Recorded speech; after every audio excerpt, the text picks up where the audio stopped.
Good morning and welcome to Health Talk here. There we go. We got to stop that.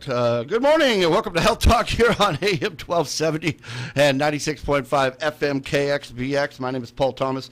In the studio today with Bill Kearney of North Lake Medical Pharmacies. Welcome, Bill. And beautiful day after some nice rain over the weekend. And, gorgeous out there.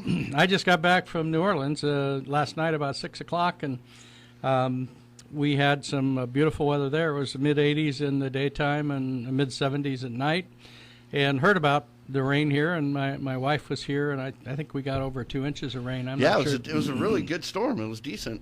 I noticed when I got back all of our flowers that I thought were dead for the summer had all rejuvenated. I guess I hadn't been watering them quite enough. Well, and it's like our lawn. We've got grass sprouting now, where it was just dead from the summertime.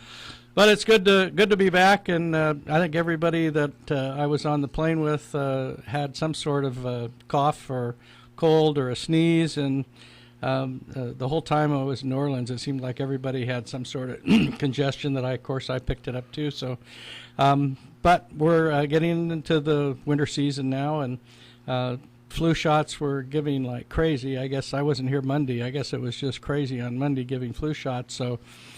Don't hesitate to get your flu shots. There was an article, I can't remember if it was in the New Orleans paper or if it was in the Press Democrat yesterday, about the H3 part of the trivalent vaccine, and they feel like the H3 is the most severe strain of flu that's going to be here this year in our area, and it's very imperative because it's one of the toughest flus to treat. So.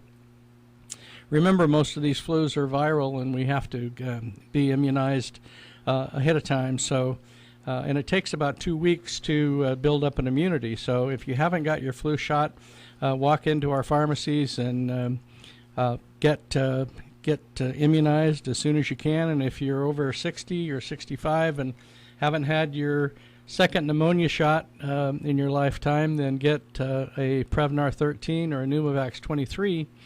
At the same time. One's a live vaccine, and the other's an inactivated vaccine, the flu vaccine. So you can get one in each arm.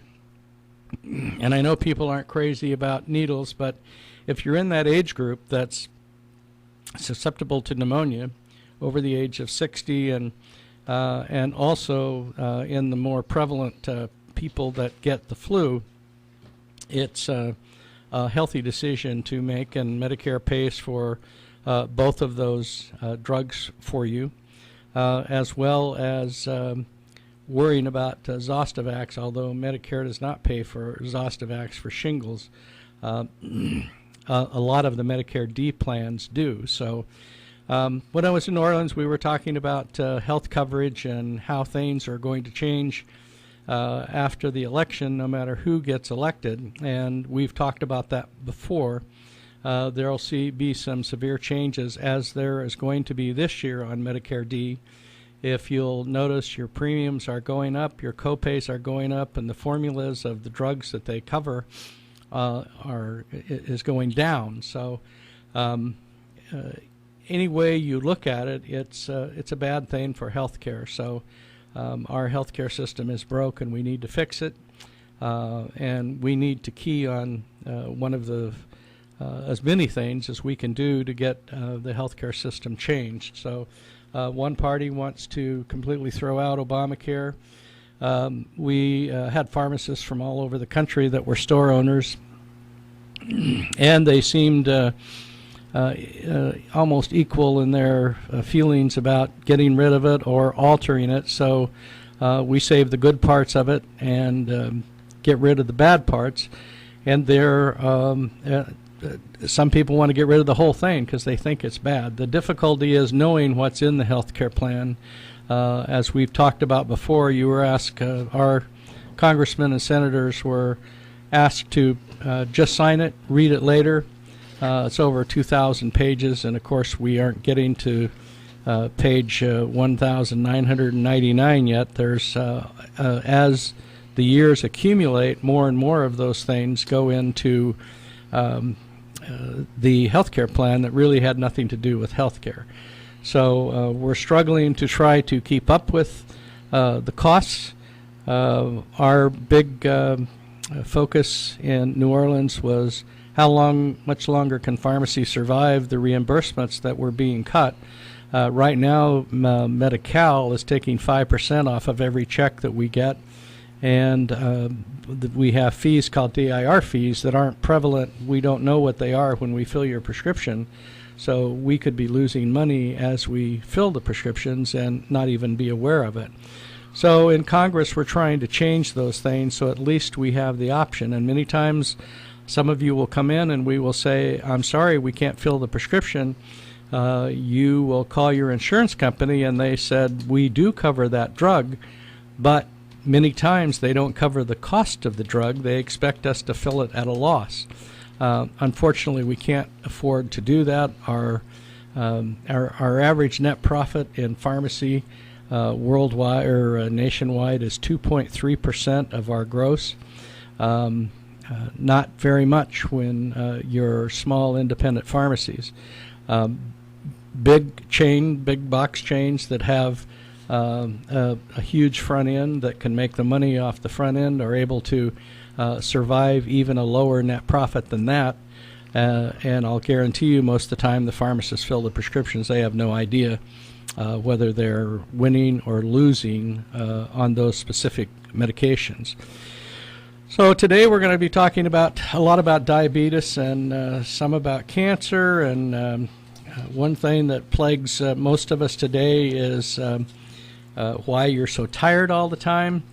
And as you go through the aging process, it seems no matter how much sleep you get, you're still exhausted. And what's that all about? What's going on? And as we dig into that a little bit further, we realize people go to the doctor with a whole list of syndromes that you found on WebMD that might be to blame, considering addressing the single most probable cause of fatigue is good old-fashioned sleep deprivation.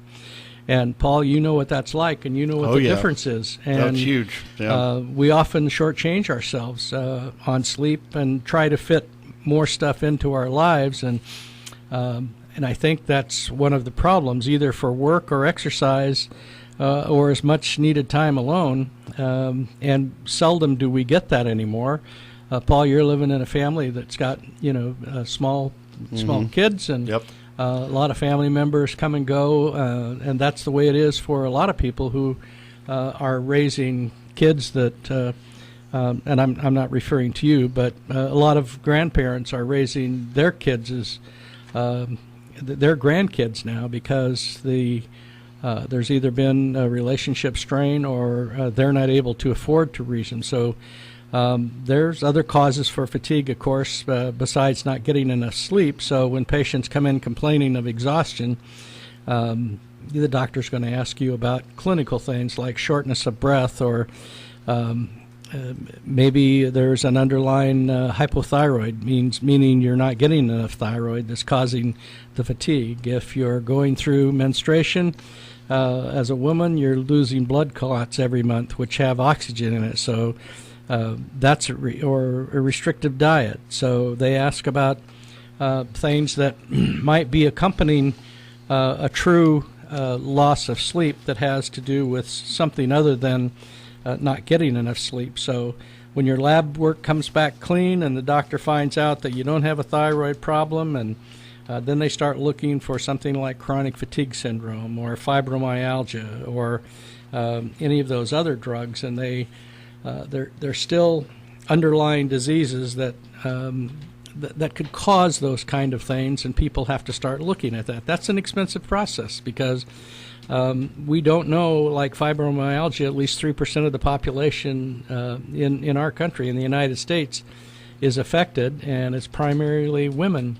But we know how those people's brain processes work in pain and stress, and in fact, sleep disturbances and muscle tension and pain are a trigger that has gone haywire, and in short, you're exhausted all the time. So the primary thing is to prioritize when you're going to be getting the sleep. And one thing we don't think about is the fact that there's a lot more causes to not being able to sleep. And one of those causes is the fact that your mind affects sleep, even with insomnia. If you're depressed or you have a lot of anxiety, our beliefs and behaviors towards sleep influence our sleep quality, regardless of whether we're living with a primary insomnia, which is caused by just a lack of sleep, or whether it's something that your brain is causing you to have that problem. Well, there's a difference between primary insomnia, being able not to sleep, and secondary. So primary insomnia is thought to arise primarily from negative and incorrect thoughts towards sleep and physiological factors such as too much anxiety. To be diagnosed, an individual needs to be experiencing symptoms that are not attributable to mental or medical or environmental cause. Secondary insomnia is far more common, accounting for nearly 85 to 90%. It's also a result of another condition, such as chronic pain, medical disorders, psychiatric disorders, or things such as sleep apnea and restless leg syndrome. I have a person in my family that has RLS, restless leg syndrome, and doesn't sleep much because of that.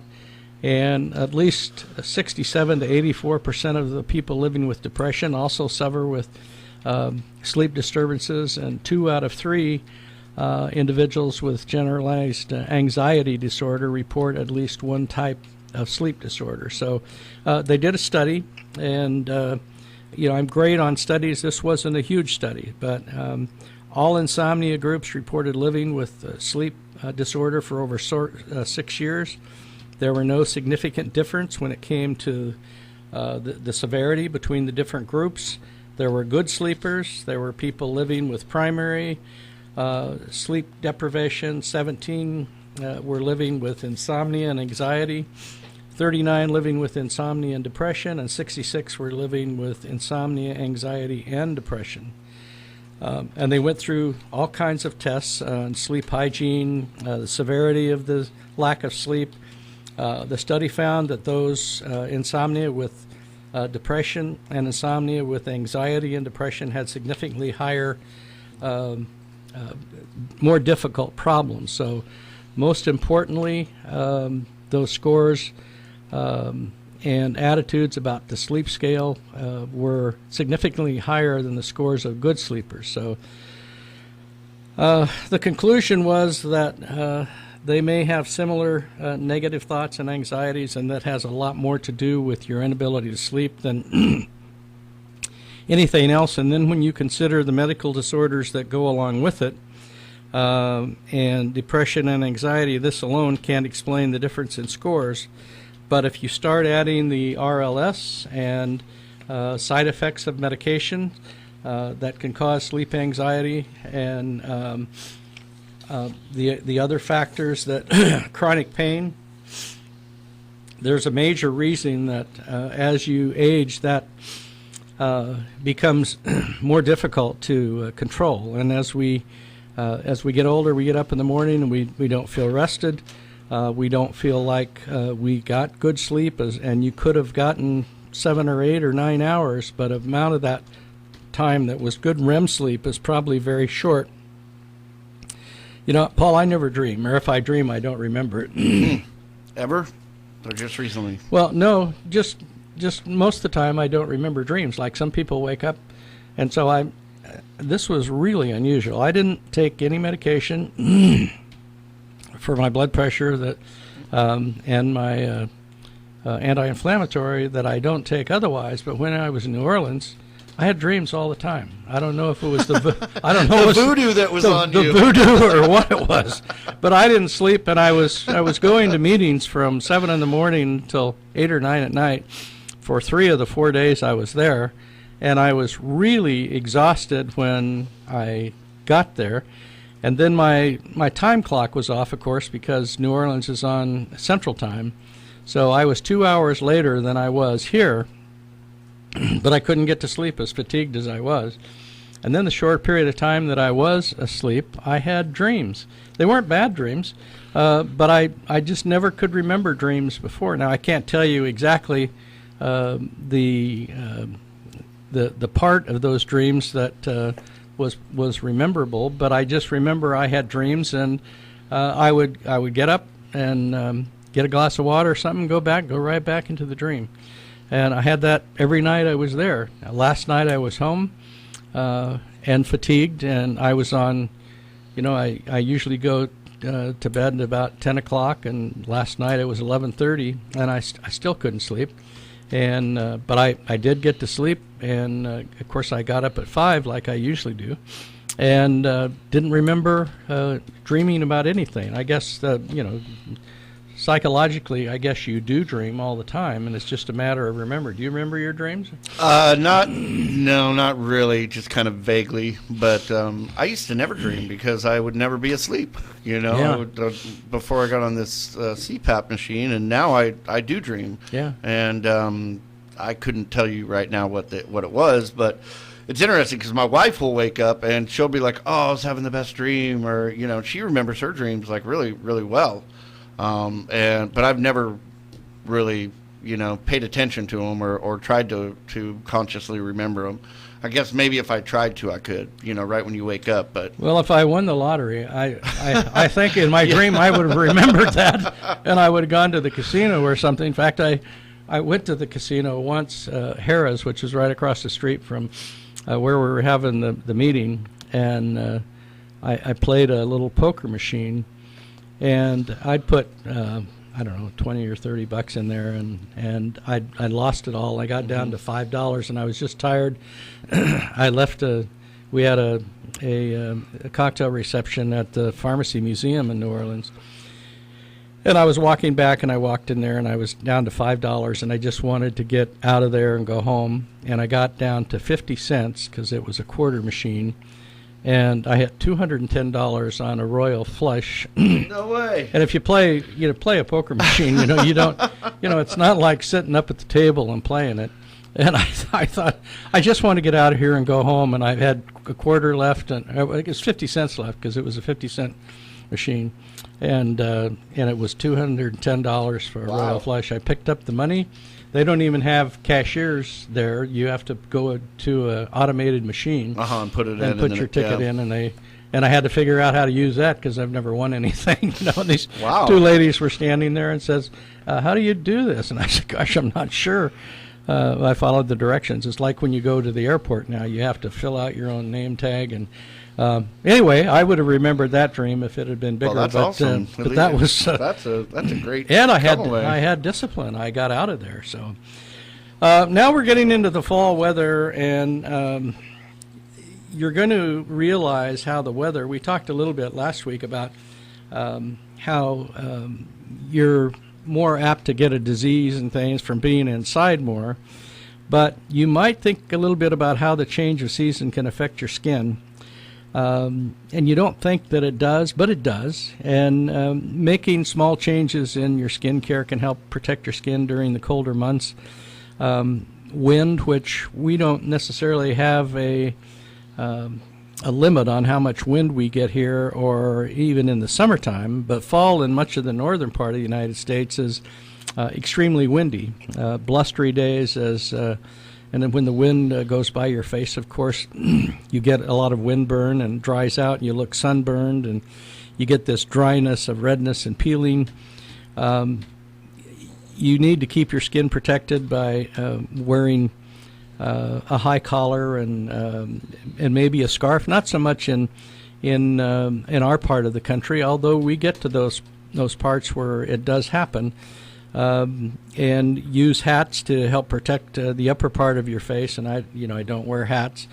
And kind of minimize your face before going outdoors. Before you come indoors, use a sunscreen outside, which can help protect you from the sun and limit how many activities you experience in windy days. We don't really have that option here, but we do have some bad weather that comes by, and we need to protect ourselves. The sun, a lot of people pack away their sunscreen when summer comes, but fall and winter can be just as damaging to your skin. The sun rays pass through the glass and bounce off surfaces such as water, snow, and ice. If you're a skier at all, and it was interesting when I came through Denver yesterday, there were people with skis already going up in the mountains and skiing. But that's an extremely susceptible place to get a sunburn because you're at a higher altitude and there's nothing that's diffusing those sun rays. So even when your skin doesn't feel warm, it can damage your skin, causing skin cancer. So sun protection in the colder months and the same as sun protection in the warmer months. Remember that that also can occur on cloudy days. I don't know how many times we've gone to the coast here, and you too, Paul, going and it's a cloudy day and you don't think that you're getting burned. And you're getting you're getting it. You're getting burned, and sometimes really severe. So look at your sunscreen, check the expiration date on it. Even if it doesn't have an expiration date, look at the consistency of it because it becomes rather fluid, liquid, and when it becomes more of a lotion than a cream, even though it's supposed to be a lotion, it will become really milky. It's not protecting your skin. One of the things that we forget on sunscreens, especially in the winter, is putting it on 30 minutes before you go out. It's a chemical reaction that takes place, and you need to make sure that sunscreen is on you before you go outside. The outer layer of your skin, which is made up of fats, and some of us more than others, you need to help your skin moisturize. Those fats break down. They call them lipids, but in cold weather, causing your skin to dry. So a lot of people, if they have a fireplace or a wood stove, they either have a humidifier in their house or they put a tea kettle or something on their stove. Use a moisturizer and a summer moisturizer for an oil-based one. Apply it at least twice a day. Protect your lips. We were giving out sunscreens through the co-op, that lip balms, and they were going like crazy because a lot of the people from the East Coast and a lot of skiers. So just remember that psoriasis and those kind of skin conditions get a lot worse in the wintertime. I came back from New Orleans and I was sitting on the airplane and I was just scratching all over because I have dry skin. I usually swim every night, and I wasn't swimming there, but my skin dried out considerably. And there didn't appear to be the humidity that normally exists in New Orleans, and so it was relatively dry as far as the humidity goes. And if you were out in the sun very much, which I really wasn't, you would have more of a chance for something to affect your skin because of the time of year it is. We're going to take a break, and when we come back, we're going to talk a little bit about cancer just doesn't boil down to bad luck, and then a few things on diabetes. Have you recently been discharged from the hospital or special care facility and you need help in getting around your house? Hi, my name is Bill Kearney, owner of Northlake Medical Pharmacies in Lakeport. My wife, Dana, and I own Northlake Medical Pharmacies in Lakeport. And for the last 6 years, we've been offering a new service in Lake County. Both our pharmacies now sell and rent hospital and medical supplies. So if you need a walker, a rollator, a wheelchair, or a transport chair, we'll rent them to you or sell them to you if you prefer. We also have lift chairs and hand, wrist, knee, leg, and back braces for your comfort if you need them.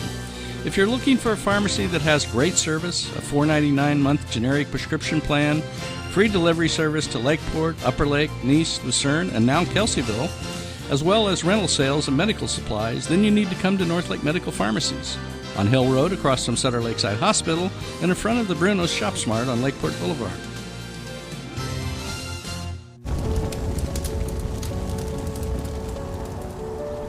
A single ember from a wildfire can travel over a mile. It can ignite and destroy your home and even your community. To that ember, all those branches hanging over your roof might as well be giant matchsticks ready to spark.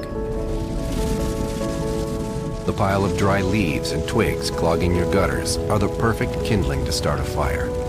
And all those debris piles and brush around your yard which you haven't taken care of yet are pure lighter fluid, ready to ignite. There are some fire hazards that aren't clearly marked, and they can impact you and your neighbors. Learn to spot them, because your home is better protected from wildfire damage when your whole community is prepared. Visit fireadapted.org for more tips on how to get started adapting your home and community to wildfires. A public service message brought to you by the U.S. Forest Service and the Ad Council. Sergeant Jason Nielsen served his country as an MP in Iraq. I was in Iraq for 10 months before I was hit by that sniper. He suffered a paralyzing injury, ending his military service. Paralyzed veterans of America's National Service officers, such as Sharita Latham, are trained to help injured veterans get all the benefits they've earned. She worked with my wife, took care of everything for me just so I could focus on just recovery and trying to get on with life. To learn more, visit pva.org. It may not require a textbook, but it's filled with valuable lessons. It may not take place in a classroom, but it's an ideal environment for learning. It may not involve a diploma, but it can help prepare California's young people for life. It's high school sports. High school sports can play a critical role in a student's overall education. In fact, studies show that students that participate in high school sports are more likely to enjoy greater levels of achievement in their academic lives. If you think high school sports are only about competition, think again. Better yet, think about attending a high school sporting event in your community. You'll be amazed by what you see. High school sports, a winning part of a complete education. This message presented by the California Interscholastic Federation and the California State Athletic Directors Association.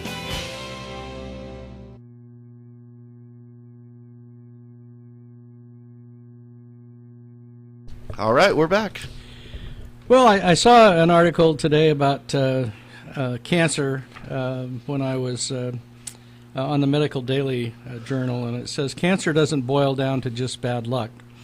So these was studied by researchers to directly measure DNA errors in human stem cells from different organs, and they're talking about cells that are constantly bombarded by external forces that damage the DNA, whether it's cigarette smoke or sun, and as that accumulates over time, it can lead to cancer. So we can minimize our exposure to external forces. Sometimes our own cells work against our body, but errors in cell division and other processes can result in random mutations or bad luck. But I seem to be pretty prevalent on the bad luck part. But previous researchers suggested that these bad luck DNA errors accumulate over time and increase the risk of most cancers. But researchers, and this was in the Netherlands, analyzed stem cells left over from tissue samples. Those cells were gathered from the colon, liver, and small intestine, which have starkly different rates of cancer incidence. The cells belong to patients from a varied group from 3 to 87 years old.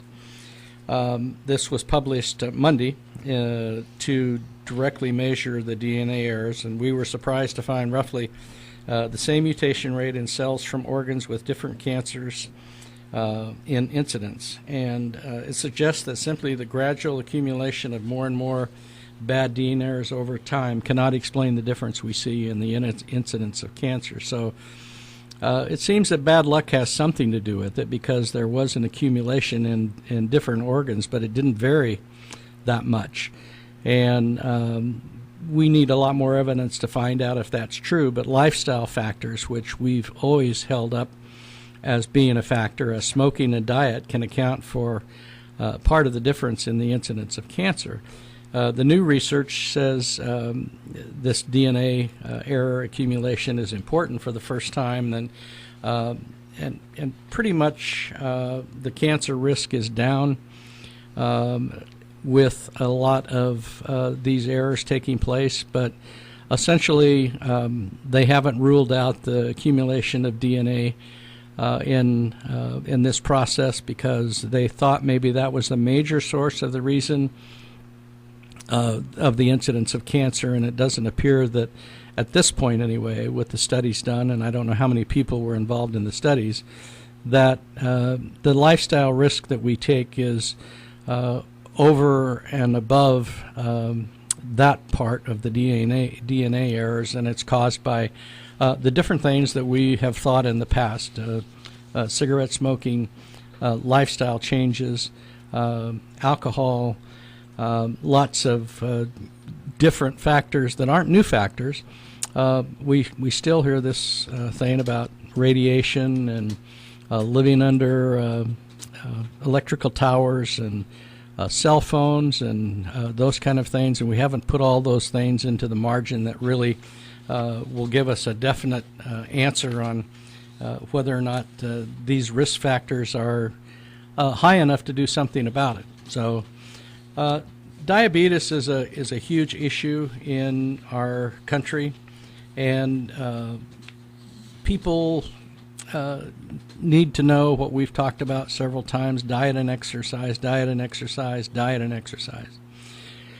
And one of the things that we don't talk about much is what kind of exercise. And there was a study done about if you have type 2 diabetes, which is the one where your pancreas makes insulin. It just doesn't make enough insulin. And you don't normally have to take insulin therapy. You take medications that work differently. And what they found out was if you have type 2 diabetes, the best time for you to get physical activity is after you finish your meals. But the current guidelines don't suggest this because this is just new information. But when you have type 2 diabetes and you walk after eating, the blood glucose levels averaged a drop of 12%, more than at any other time during the day. And this is the walk that you take after eating. And this is a conclusion of a randomized study that the Journal of Diabetes first published on October of 2016. They found people walking, they researched people walking to 41 people with type 2 diabetes and 2-week blocks separated by a month. The people in the study were instructed to walk either 30 minutes a day or to walk for 10 minutes. And you'd be interested in this. After each main meal, starting within 5 minutes after they finished eating, when they took their 10-minute walks, their post-meal or their after-meal blood glucose levels averaged 12% lower than when they took a 30-minute walk at the same time during the day. Most of this effect came from 22% reduction in blood sugar when walking after evening meals, which were the most carbohydrate heavy and were followed by the most sedentary time. So the American Diabetes Association for all adults suggested for all adults with diabetes to get at least 150 minutes per week of moderate intensity aerobic physical activity and spread the activity over at least 3 days of the week with no more than 2 consecutive days without exercise.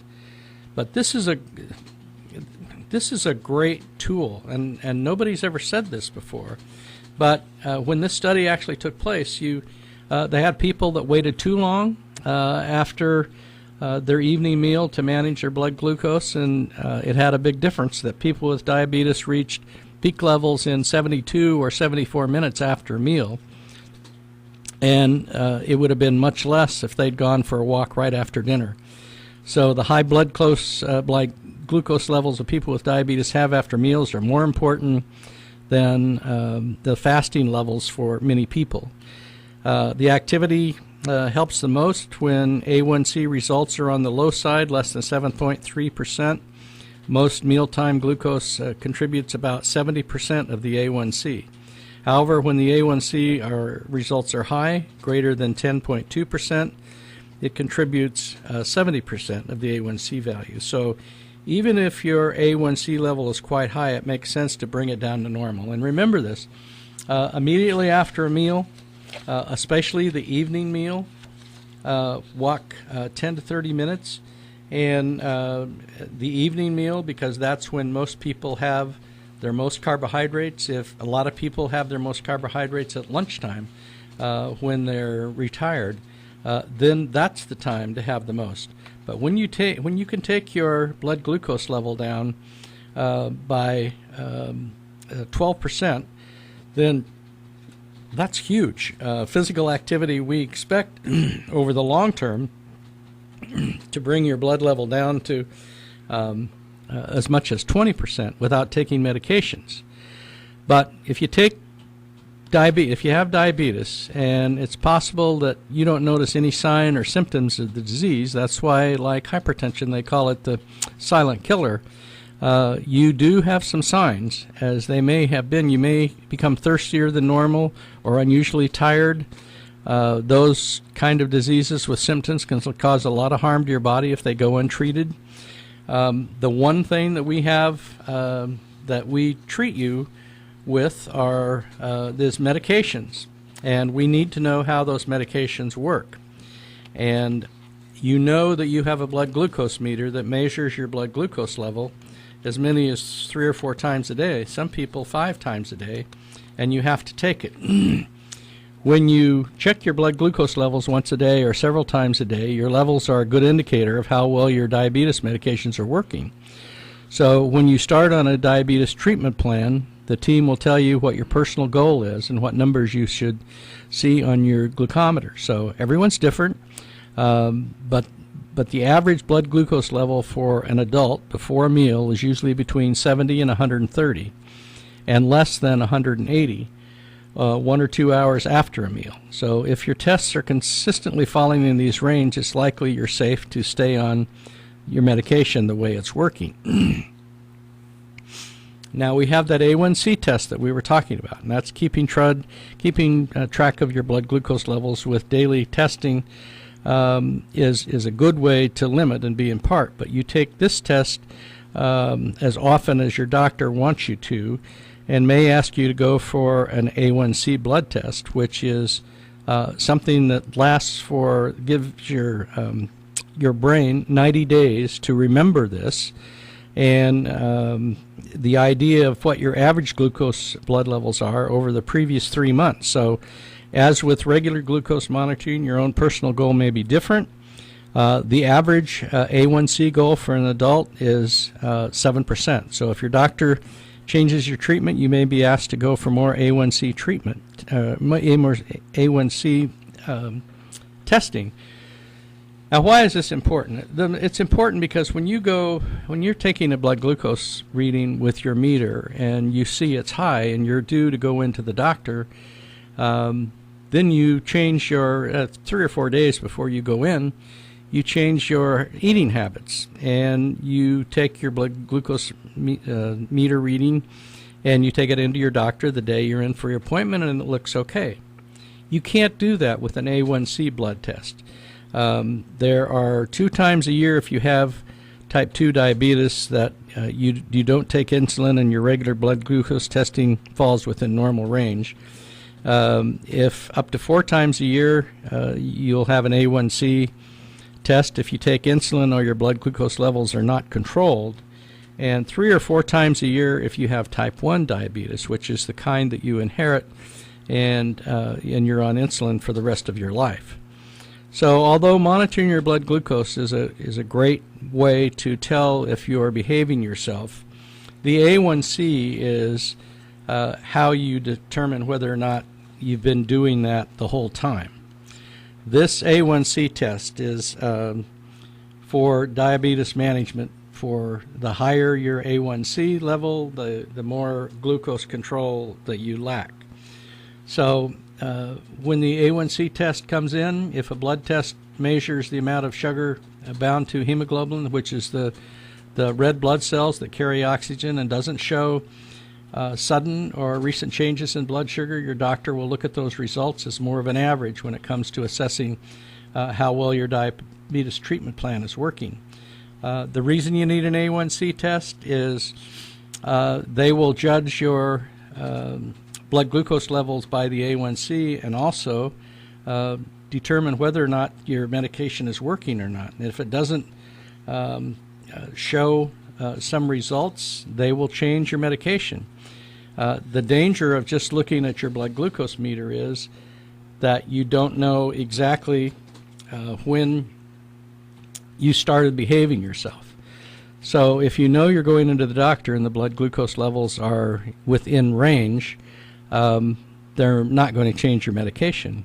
If they're higher and your A1C comes back higher than 7, they know that you haven't been behaving yourself, and they'll put you on more medication. Now, you may need to be on more medication. We have people that are on 5 or 6 different kinds of medications to control their diabetes. And that's unusual, but it's not unusual to be on 3. So your doctor will be able to tell you when you need an A1C test. You don't have to have a fasting blood glucose level to do this. You can go in at any time. And we at one time were having some over-the-counter A1C ones that came out that weren't reliable. They may be in the process of doing those again. But nevertheless, if your A1C level is above 7, that means your medication isn't working, and you need to go in and see your internal medicine doctor or your primary care physician to get that adjusted, because a long-term continuation of high blood sugar is going to eventually cause you cardiac death as the end result if it's very severe. And again, you can't tell if it's very severe or not because you're not doing you don't get the symptoms such as blindness over a period of time, all kinds of neuropathies. I'm not a diabetic, but I have neuropathy from my back injuries in my hands so bad that I have to wear some copper gloves to even be able to pick up a pen or pencil at night. I write my checks for the pharmacy in the morning because I can hold a pencil well. In the matter of the evening, it's a little bit more difficult. So those are things that we learn to work with and learn to be part of our actual daily living. And then we do things like go on vacation, and we don't take care of ourselves. And if you forget your medication, we talk about this a lot in the summertime because people seem to be traveling more. Today, I don't think, when I got off the airplane yesterday, I thought we were going to an assisted living place. There was so many people that were older than I was, and wheelchairs and those kind of things, and those kind of people are traveling today also, and you don't take care of yourself the way you should. We want to remind you that you're the most important thing to us as your community pharmacy, and we want to make sure that we provide you those guidelines to work within those guidelines to make sure that we take care of you. A lot of people now are starting to get symptoms of the cold and the flu, and people are wondering, how do I know I have the cold or if I actually have the flu? And we really had a series of people the last 2 weeks that thought they had the flu. The difference in this congestion type thing that you get, that's a strain of a cold virus, and there's over 70% of those viruses that we don't know what they are. They just attack us. And normally those cause you to be symptomatic, meaning you have possibly a sore throat, runny nose, eyes watering, but you don't necessarily have the fever and the achy joints and pains and things that you have with the flu. When you get those, it's pretty accurate on you having the flu. Now, just because you got the flu now and you hadn't had the shot yet doesn't mean you can't get the flu again. As I've said, there's many viruses that take place both in the flu and with colds. So the chances are if you get the flu shot, that same kind of flu will not repeat itself. We need to remind you that vaccines aren't 100% effective no matter what you get. The Zostavax shot is about 60% effective, as much as 80% effective. The flu shot, again, about 60 to 80%. And if you've already been exposed, it's not going to work. It takes about 2 weeks for these things to take effect. The pneumonia shot, the same way. So just because you get an immunization doesn't mean that you're clear and you're not going to get to the disease, but it substantially limits the severity of the disease and the length of the disease state. So if you haven't been immunized, make sure that you get immunized. And if you're taking maintenance medications, make sure that you go through all your medications and know what you're supposed to be taking and not. If not, we put this invitation out before. Please come see us. Bring all your medications, including over-the-counter medications. We'll go through them all with you. If you're not supposed to be taking them, we'll question you, wonder what you're taking them for, and then we'll tell you to discontinue them. If you have duplicates, which is medication, and I used to go to people's homes and I'd look in their medicine cabinet and I'd see the shelves full of medication. Some of it was expired, and some of it they were still taking. I'd see duplications on medications, and I would tell them I was looking in their medicine cabinet. I just didn't go in the bathroom and look in their medicine cabinet. But those are things that you all need to, and if you don't want to come in and do that at no charge, at least make some sensible approach to go into that medicine cabinet yourself and look at those drugs that you have in there.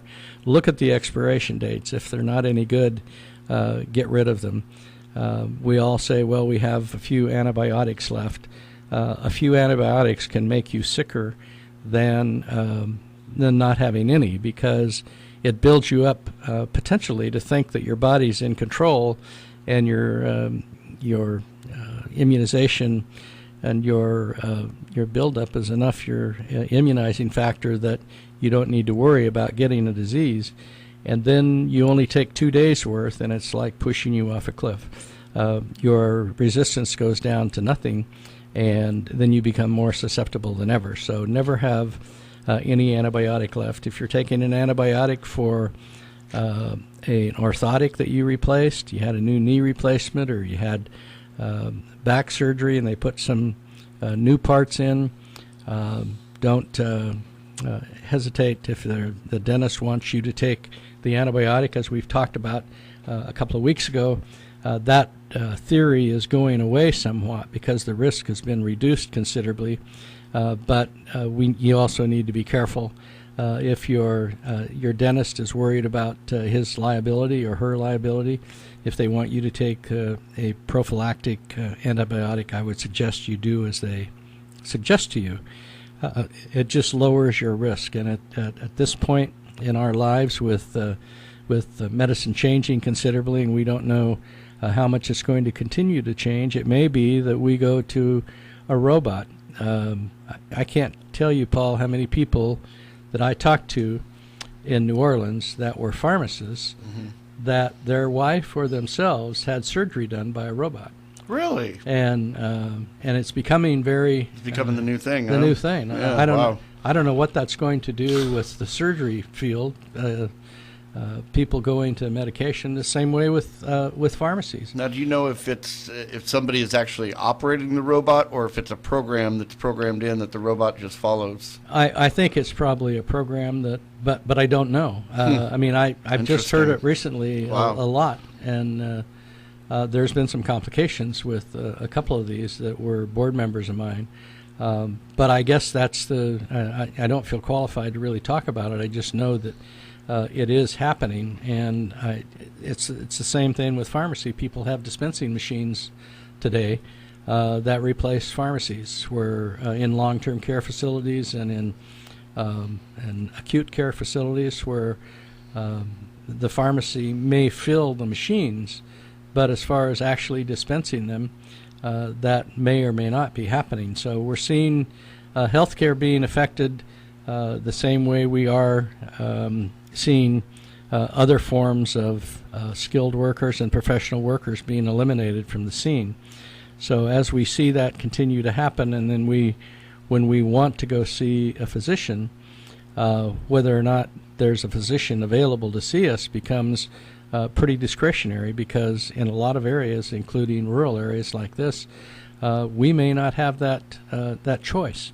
I know we do now, but it's diminished considerably to what we had 5 or 10 years ago. We had every kind of specialist there was to have, except for open heart surgery and those kind of things.